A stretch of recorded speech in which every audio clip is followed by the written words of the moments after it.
Hello and welcome to the CGTN live broadcast. I'm Yang in China's Nanjing City in Jiangsu province.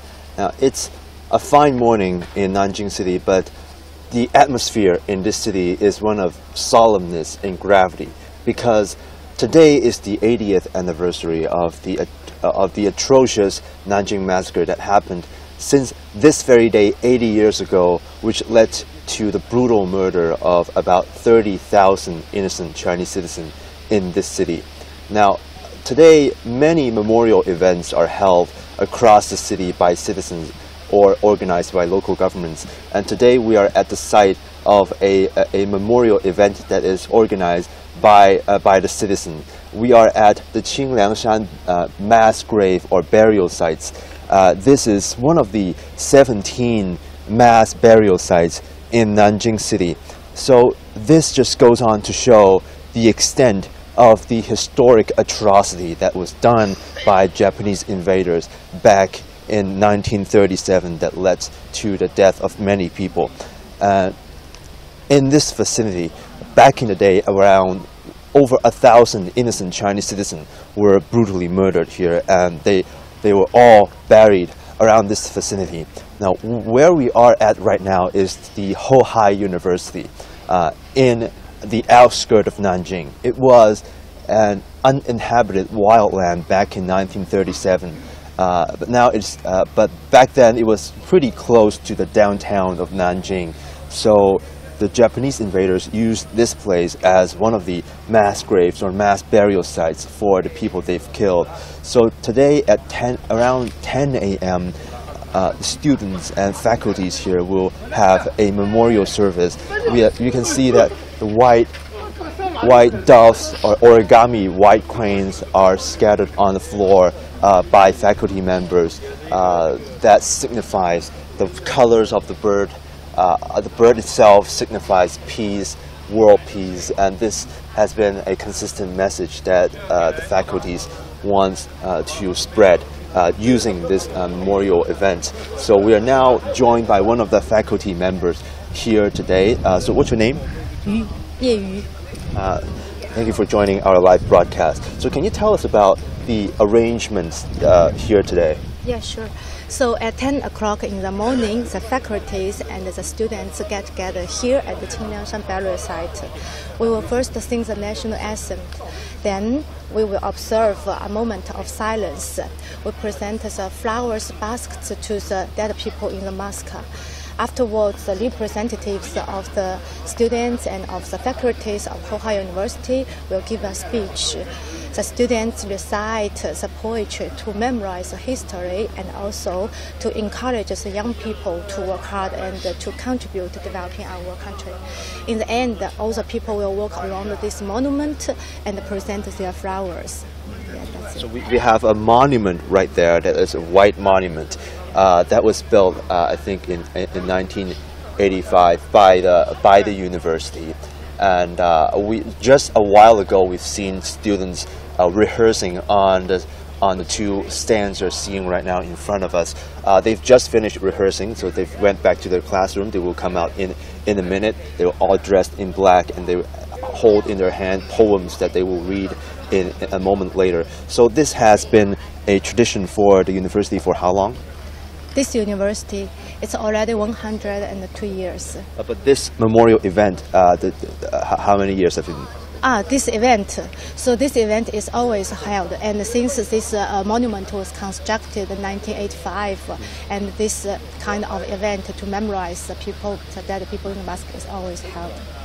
So can you tell us some history behind this monument here behind us?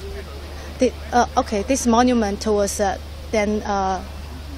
this monument, as we can see, there's a stone. Can we get a shot of that monument over there? Sure, yeah, sure. So this monument, the stone monument, on the top of it there is a stone tripod. As we can see from this tripod in front of it, there are 4 Chinese letters that says Jiangsu. So the meaning is that when we are now living in the peace, we should always think about the danger behind us. As we already knew, there are a lot of people killed here in the massacre in 1937.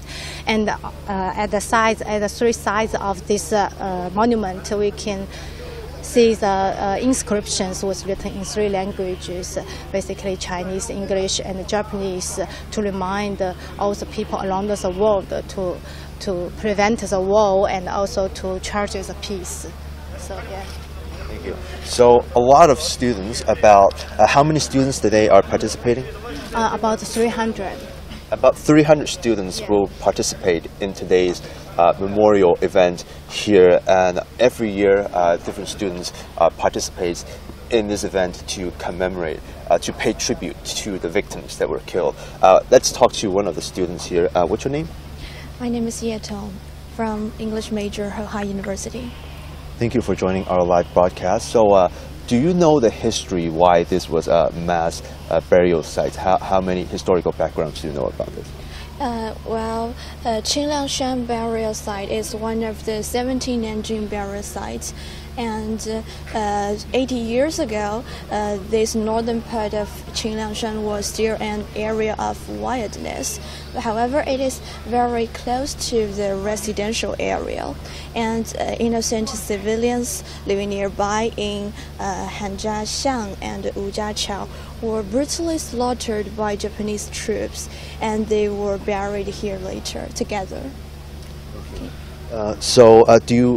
Are you familiar with the memorial events that's held today? Are you participating, or are you looking forward to participate in the future? Yes, it's been a very emotional day for local Nanjingese, and as a local, I've been participating in a lot of this kind of ceremonies since I was a little girl, and we recited poems, we laid wreaths, and we mourned for those lost lives.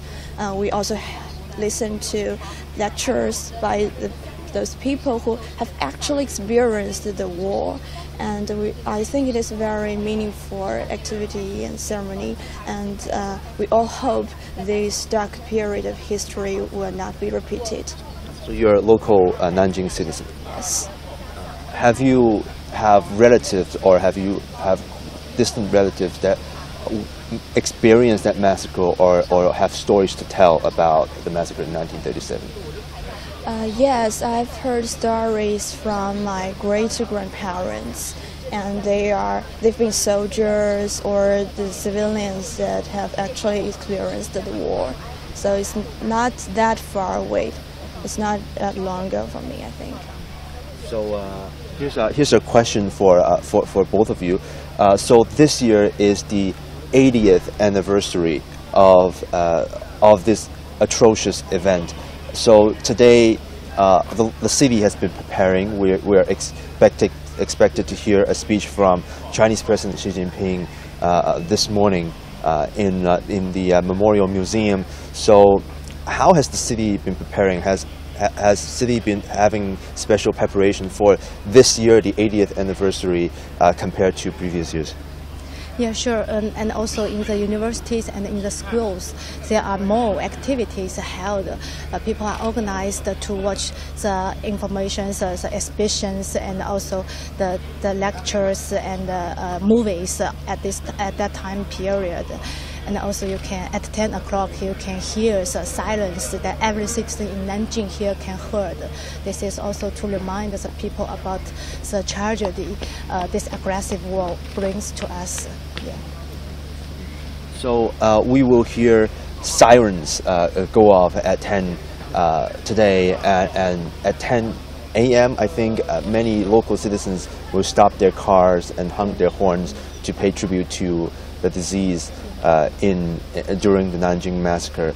So this just served as reminders of the horror that was felt 80 years ago, and also, more importantly, the resilience of the local Nanjing people. Now let's walk over there. Let's have this backdrop behind us. So as we know, there are less than 100 living survivors of the atrocious Nanjing Massacre. So this year is already the 80th anniversary, and maybe 10 years from now, we hope that many of them will be still alive, but there's already under 100 of them. So are the local people concerned about this part of this page of history, the living witness of this page of history, becoming fewer and fewer in the future? I don't think so, because people in Nanjing have suffered a lot from the war, and we now cherish peace and value life more than before. And as a younger generation, I think we will pass on this history to our later generations, and we shall never forget the history, and we are dedicating ourselves to the construction of a new Nanjing. Thank you. So, as a student, what do you think this part of history means for today's younger generation who might be quite distant from that page of history in the past century? Yeah, since we are still participating in the ceremonies and hearing the stories, I think as a young generation, we'll still remember the history, and so as to remind us to work harder and contribute to building our country into a stronger and more powerful one. Thank you. Thank you very much for joining our live broadcast. We will hear from President Xi Jinping this morning, who will participate in memorial events in the Memorial Museum downtown. And China has made the memorial of Nanjing Massacre a national institution since 2014, but local memorial services events have been held for a long time over the years by civilians, citizens across the city, and this is just one of them. And this afternoon I'll go cover a world peace ceremony called World Peace Ceremony, participated by monks and Taoists from not only China but Japan and South Korea in the Memorial Museum. And later in the evening we will have a candlelit vigil where people will present candles to honor and commemorate the deceased in the Nanjing Massacre. So events like this really accentuates the emotions and memories, the gravities that people feel in this part of history. And we will bring you more today later in the program. And that brings us to the end of this live broadcast. I'll see you in the next one.